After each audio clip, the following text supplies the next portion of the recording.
से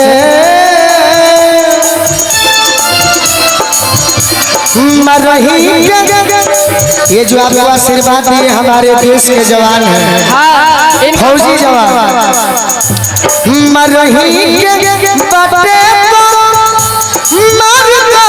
जान से कहे मुआवेलू नजरिया के पास से कहे मुआवेलू नजरिया के पास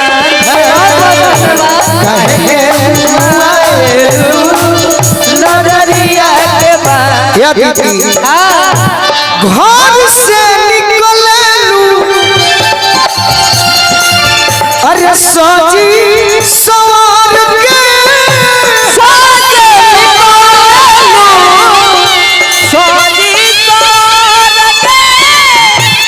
राजी बनवले बड़े सच हूँ सवार के राजी बनवले लागो सच हूँ सवार के बुद्धि फेल कैले बुद्धि फेल कैले अरे बुढ़ावा जवान के जय हो। लेकिन मैं आपके लाइन को डिस्टर्ब नहीं करूंगा। ना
ढूंढ लेंगे। हाँ, दिल लगाने के लिए हम भी कोई ढूंढ लेंगे, दिल लगाने के लिए कहे मुआवेलू नजरिया के पास कहे मुआवेलू नजरिया के पास।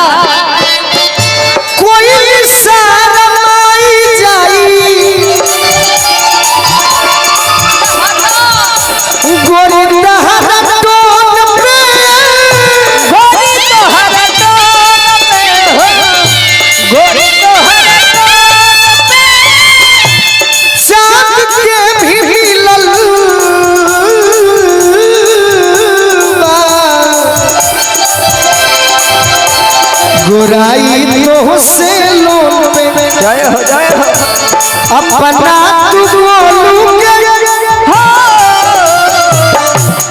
अपना तू